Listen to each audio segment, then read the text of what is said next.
Hello friend, welcome back to my YouTube channel pharma with PD. तो आज के इस लेक्चर में हम डिस्कस करेंगे पार्किंसन डिजीज के बारे में। तो फ्रेंड, अगर आप हमारे चैनल पर न्यू हैं तो चैनल को लाइक कीजिए, सब्सक्राइब कीजिए और बेल आइकन को दबाइए ताकि ऐसा ही आने वाले हर एक न्यू वीडियो का नोटिफिकेशन आपको मिलता रहे सबसे पहले। तो डिस्कस करेंगे पार्किंसन डिजीज क्या होता है। पार्किंसन डिजीज एक सीएनएस का डिसऑर्डर है। इस कंडीशन में क्या होता है, जब ब्रेन के अंदर डोपामिन का प्रोडक्शन और डोपामिन का जब कमी होता है तो पार्किंसन डिजीज होता है। इसको मूवमेंट डिसऑर्डर भी बोला जाता है। तो इस कंडीशन में क्या होता है कि एकदम से नहीं होता है, जैसे एज बढ़ते जाता है उसी प्रकार से एक सबस्टेंसिया नाइग्रा बोल के न्यूरॉन होता है ब्रेन के अंदर। वो सबस्टिया नाइग्रा क्या करता है, डोपामिन को प्रोडक्शन करता है और जैसे ही डोपामिन का क्या होता है, डिजेनरेशन होता है, ब्रेकडाउन होता है या उसमें म्यूटेशन होता है, उसके वजह से डोपामिन का जो रिलीज है, प्रोडक्शन है ब्रेन के अंदर कम हो जाता है और पार्किंसन डिजीज होता है। तो लिख सकते हैं a slowly progressive and degenerative disease affecting the nervous system is called Parkinson disease. It is due to insufficiency of dopamine in the brain. जब डोपामिन के ब्रेन के अंदर कमी होता है तब पार्किंसन डिजीज होता है। It is one of the most common neurological disorder. इसको न्यूरोलॉजिकल डिसऑर्डर बोला जाता है क्योंकि जो डोपामिन का प्रोडक्शन होता है वो न्यूरॉन का द्वारा होता है, न्यूरॉन से ही होता है और उस न्यूरॉन का नाम है सबस्टेंसिया नाइग्रा। इस केस में क्या होता है कि in this case dopamine producing neuron in the substantia nigra of the brain undergo degeneration.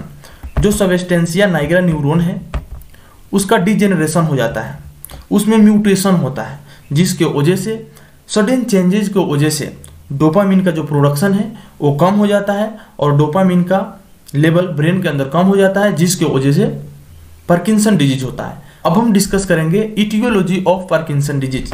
Parkinson disease cause कौन कौन सा फैक्टर करा सकता है, कौन कौन सा फैक्टर के वजह से पार्किंसन डिजीज कॉज होता है। तो its causes is still unknown. Parkinson disease होने का जो कॉज है, कारण है, वो अभी तक पता नहीं चला हुआ है, लेकिन कुछ फैक्टर है जिसकी वजह से पार्किंसन डिजीज कॉज हो सकता है। तो सबसे पहले जेनेटिक फैक्टर।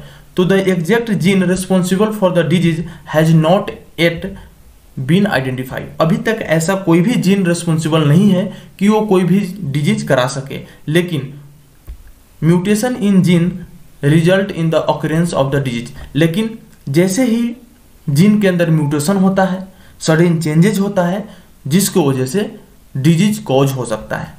नेक्स्ट पॉइंट देखते हैं, इन्वायरमेंटल फैक्टर।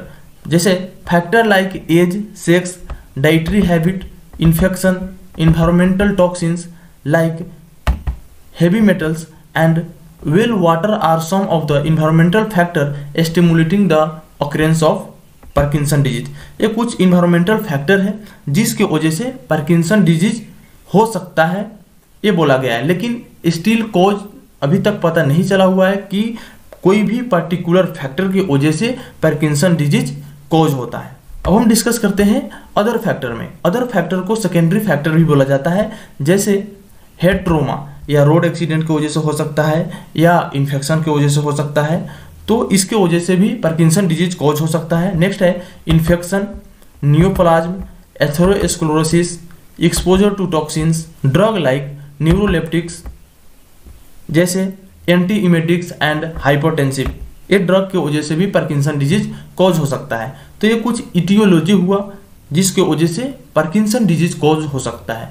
अब हम डिस्कस करेंगे पैथोजेनेसिस ऑफ पार्किंसन डिजीज। तो environmental factor and genetic factor, दो फैक्टर यहाँ पे बताया गया है कि ये दो फैक्टर की वजह से पार्किंसन डिजीज कॉज हो सकता है। तो जैसे इन्वायरमेंटल फैक्टर जब बॉडी में डिस्टर्ब करते हैं, जिसकी वजह से सेलुलर चेंजेज होता है, बॉडी के अंदर सेल में चेंजेज होता है, तो mitochondrial dysfunction, oxidative stresses and failure of protein. हमारे बॉडी में जब सेल के अंदर चेंजेज होता है तो ये प्रॉब्लम सेल के द्वारा होता है। नेक्स्ट पॉइंट, जब जेनेटिक फैक्टर की वजह से बॉडी के अंदर डिस्टर्बेंस होता है, एक्यूमुलेशन ऑफ अल्फा साइनुक्लिन प्रोटीन जो है उसका एक्यूमुलेशन हो जाता है बॉडी के अंदर, जिसके वजह से डिजेनरेशन ऑफ सबस्टेंसिया नाइग्रा। जैसे एक्यूमुलेशन होगा और ये दोनों फैक्टर कंबाइन होके सबस्टेंशिया नाइग्रा जो है, जो न्यूरॉन है, उसको डीजेनरेशन करेंगे। कहने का अर्थ उसमें म्यूटेशन होगा, सडन चेंजेज होगा, जिसकी वजह से डिक्रीज प्रोडक्शन ऑफ डोपामिन, जिसकी वजह से बॉडी के अंदर डोपामिन के प्रोडक्शन कम हो जाएगा। जब डोपामिन के प्रोडक्शन कम होगा तो डिफिशियंसी ऑफ डोपामिन, डोपामिन का डिफिशियंसी हो जाएगा ब्रेन के अंदर, और अक्रेंस ऑफ पार्किंसन डिजीज, और फाइनली पार्किंसन डिजीज हो सकता है। तो इस प्रकार से बॉडी के अंदर पार्किंसन डिजीज इनिशिएट होता है, डेवलप होता है। अब हम डिस्कस करेंगे sign and symptom of Parkinson disease. तो इसमें क्या होता है, stiff muscle, difficulty standing, difficulty walking, fatigue and dizziness, ये कुछ साइन एंड सिम्टम है जो पार्किंसन के पेशेंट में देखा जाता है। अब हम यहाँ पे डिस्कस करते हैं पार्किंसन डिजीज की वजह से बॉडी के अंदर कौन कौन सा कॉम्प्लिकेशन हो सकता है। तो सबसे पहले depression, anxiety, dementia, behavioural disturbance, apathy. इसका मतलब क्या होता है, lack of interest, emotion and motivation. Next है डिस्फेजिया, ये कुछ कॉम्प्लिकेशन है जो पार्किंसन डिजीज की वजह से बॉडी के अंदर हो जाता है।